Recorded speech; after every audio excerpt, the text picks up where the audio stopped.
All right, so we've done the whole left-wing comedy is too politically correct and it's cringy and all that stuff. We get it. But now it's time to criticize the right-leaning comedians, which is most of them nowadays. These comedians are constantly crying out for free speech and we don't get to say what we want and all this other stuff. But I think that if your argument is free speech and people are telling you to stop saying something, you're probably not doing your job in that you cannot be funny and say the truth at the same time. Exhibit A. I am not saying that to say that trans women aren't women. I am just saying that those that they got. You know what I mean? When anti-wokeness goes too far, they start to become the victim. Now they're almost exactly like the thing that they hate.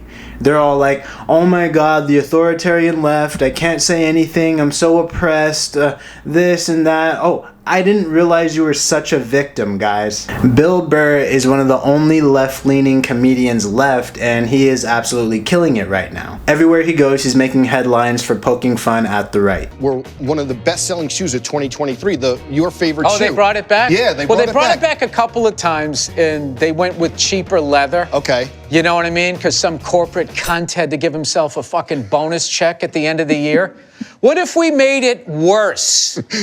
But made it look the same? Yeah. Then could our pools be bigger?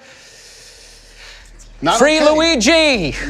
My comedy act is right now is I'm trying to get regular people to stop yelling at each other and realize that it's a select few group of nerds, okay, eating raw almonds and doing their stupid workouts and everything and just competing with each other to have the biggest infinity pool, and the rest of us are getting pushed down. And they've politicized the whole stupid thing. And we're falling for it. And who's the they? Besides people who eat almonds? That idiot Elon Musk. Oh. That guy, like he's going to, who evidently is a Nazi. Like, I just refuse to believe that it was an accidental 2-time Sieg Heil. And he does it at a presidential inauguration. This is why I hate liberals. It's like liberals have no teeth whatsoever. They just go, oh my God. Can you believe I'm getting out of the country? I'm just like, well, you're going to leave the country because of one guy with dyed hair plugs and a laminated face who makes a bad car and has an obsolete social media platform? You're going to leave this. Why doesn't he leave? And the jokes are actually pretty funny. Well, not to the right-wing pundits. If you've been following Bill Burr's descent from edgy and countercultural comedian to full-on regime propagandist, you've probably been wondering when exactly his Howard Stern moment would come. Now, that's the moment where, as a comedian, Bill Burr completely drops the pretense of being an entertainer and embraces his role as a shill for the political establishment. We all knew that Burr was on this trajectory. It's been inevitable for some time, and now, beyond any doubt, that moment has arrived. Now, appropriately enough, Burr's Howard Stern moment came as he was speaking to another comedian turned propagandist, Jimmy Kimmel, on his show the other day. Kimmel begins by asking Burr about the LA fires, which forced Burr to evacuate his home. What? I love how all the chatter out there is about bands of illegal immigrants and homeless people lighting fires. They light fires every day. They're living outside. They're cold. And this theory that some homeless guy without a car went from Altadena all the way to the Pacific Palisades, and then we have a hang glider. You know, and they're talking about looting, but CNN and Fox News are not going to bring up the insurance companies that are just going to keep everybody's premiums and still give themselves a bonus. Yeah. Yes. Free Luigi. I love how they acted surprised. Why did that happen? I have no idea. He wrote on the bullets why it happened. So this is an attempt at humor that doesn't even make sense. He begins by acknowledging that homeless people and illegal migrants set fires all over the place all the time because, you know, they want to stay warm. But then he says that it's totally absurd to conclude that these fires could have been set by homeless people or illegal immigrants because there was more than one fire in Los Angeles and they were far apart. Apparently, you're supposed to dismiss the possibility that there might be more than one homeless person or illegal alien setting fires in Los Angeles. And then you're supposed to laugh, I guess. It's just absolutely hilarious and mind-blowing to me that these are the same guys who say that the left is so sensitive, but as soon as Bill Burr pokes fun at the right, they're clutching their pearls, and I can't believe he would say that. What the heck is I can't believe Burr would say something like that. And then they're getting all in their feels. Like, okay, you guys are just as sensitive as the left. Now, all of a sudden, Bill Burr's unfunny. Why don't one of you guys who are saying Bill Burr's unfunny tell me one of Joe Rogan's signature jokes that you've memorized? Don't worry, I'll wait. Or better yet, Tony Hinchcliffe. There's a lot going on. Like, I don't know if you guys know this, but there's literally a floating island of garbage in the middle of the ocean right now. Yeah. I think it's called Puerto Rico. Nah, that was a stinker. Or Bert Kreischer. Or hell, even Tom Segura is just fucking boring now. And yeah, Bill Burr is right. These guys are literally just taking ice baths and talking about stuff, yapping away. Joe Rogan is daytime television, but for men. And don't get me wrong, I love me an episode of Joe Rogan too, but the dude is clearly part of the elite now. He's got Trump and Elon Musk on there. Elon got time to be on Joe and run the country. It's really crazy. That dude is stupid rich. He's worth like $300 billion, or his company grossed like $300 billion. Dude, if you have $300 billion, just do whatever you want because you own everything. 300 billion to us is just 300 billion. That is a huge, we can't even think of 300 billion in our head. That's how much it is. That's like grains in a sandbox we're talking about. Like, this is a lot of fucking shit that this guy has. This is where I'm for tax. Tax just Elon Musk 30% of 300 billion. He'll be fine. That's so much fucking money, bro. Tax him 30%. And then all the other smaller businesses don't have to be taxed like that. That one guy can do everything. As a matter of fact, if you're gonna make $300 billion, why don't you just decide everything? You know what I mean? Like, why don't you figure out the world? If you're gonna make $300 billion, why don't you just figure out the world? There should be no reason why there's college students on campus with their like signs picketing for global warming and having activism for global warming. They're not gonna do, they don't get paid. They if you're a college student, you can't do anything about the environment. That's above your pay grade.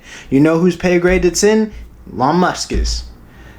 It's in Elon Musk's pay grade. It sounds like a $400 billion problem to me. Why isn't one person worried about the environment and global warming? It should be one person, and it should be Elon Musk or Jeff Bezos or Mark Zuckerberg. They should all be worried about global warming. We shouldn't be. And who when those college kids are picketing and they're, you know, protesting or whatever, who are they trying to tell to help global warming? Me? Dude, I wait in line at Subway, and I wait in line at the ATM, I wait in line at the airlines, and I go like this at the airlines. I go, why do you think it's taking so long? I do that. I'm not gonna help with global warming. I can't solve global warming. I ain't got no hunches on conspiracy theories. So somebody with $400 billion should look into that, because I ain't gonna. I gotta fucking go grocery shopping and get gas. You know who doesn't have to do that? $400 billion doesn't have to fucking do that. Alright? I'm not gonna crack the code on a conspiracy theory. You know who can do that? $400 billion can do that. Was that a flying saucer? The fuck if I know. You know who you should ask? $400 billion. That's who you should ask. Because what the fuck do I know about that stuff? I have to do my car registration, dude. I don't know if that's a flying saucer, okay? It's all fucking ridiculous, because at the end of the day, there is no one side is more sensitive than the other. They're literally the same people, but just raised completely different. You know what I'm saying? Both sides fearmonger this anti-modernism, you know, propaganda, which if there's nobody happy with the modern era, then yeah, that's going to be a lot of tension. So I say this to say that comedy, like everything, will go up and down in waves, and these type of comedians will be popular at one time, these type will be popular at another time. Usually whatever political party is in the office, the opposite will be popular because they'll poke fun at that. Like right now, since Trump is in the office, Bill Burr is getting a lot of traction because he pokes fun at the regime, and vice versa when Biden was in the office. And just one more thing to get off topic, if you'll allow me to. We are consistently assigning things to people in groups that we don't like, and falsely, like MAGA and LGBTQ. There's not a bunch of skinheads running around willy-nilly or Antifa members running around willy-nilly in these things. Very specific people who do those type of things. For me, there are just personality types that I vibe with and personality types that I don't vibe with, personality types that I like. For example, I don't like people who complain about everything all the time. I don't like people who get easily offended or who lack self-awareness. I don't like validation seeking or virtue signaling by proxy. Both sides, as I was saying that, were just imagining the other side. But there are literally both of those type of people on both sides, and they can be really annoying on both sides. Literally a thing called the political compass, which is just a 4-quadrant square with the economic left and right and the social left and right. The more economic or authoritarian side goes up, and the less government or less authoritarian is on the downside. Authoritarian right is basically, if it works for me, don't change it because I'm benefiting from it. Usually it has a small group of people benefiting from the same thing, or one person. Authoritarian left is down the middle, equal for everybody. Houses, money, food, healthcare, everything is equal. But they force you to be that way. So it leaves room for governments to say that this is all we have, so this is all you guys have to split, when actually they're allocating resources elsewhere. And again, in this scenario, the elites don't really have to be that way, only we do. And both authoritarians, you're giving up your free will and letting the government take over. The right demonizes people who want a new order, and the left demonizes people who want to stick to the traditional ways. The right is more blunt and obvious. They hit you over the head with a stick, while the left is a little bit more manipulative. They try to convince everybody else that you have a stick. The libertarian left in the bottom left corner is just peace, love, happiness, everybody shares everything. Let's chill out, let's relax, let's live in a utopia that's a little bit fantastical. While the libertarian right is basically tech bros, and they're entrepreneurs, and they believe in a free market for everybody where everybody prospers, but most of the time people corner the market and monopolize everything. Being one of these two, you automatically get lumped in with the more authoritarian and forceful ways of being, which are the economic side of things. So if you're, say, a black man who believes a free market will help black people with wealth and prosperity, so long as there's regulations so that a lot of these people that are billionaires don't corner the market and everybody has a fair chance. And if that's possible, then maybe it would empower and motivate black people to get out of their situation without waiting for the government to come save us. Congratulations, you're a January 6er. So that's it. I'm way off topic of the comedian crybabies, but I'll end it with this quote. Hate nobody, for those who you hate will shape you into who you will be. And that's it. If you guys made it this far, you're a crazy person. You're an absolute lunatic. Why would you listen to me this long? Like, share, subscribe, and comment down below to help me with the algorithm. And with that being said, I'm out.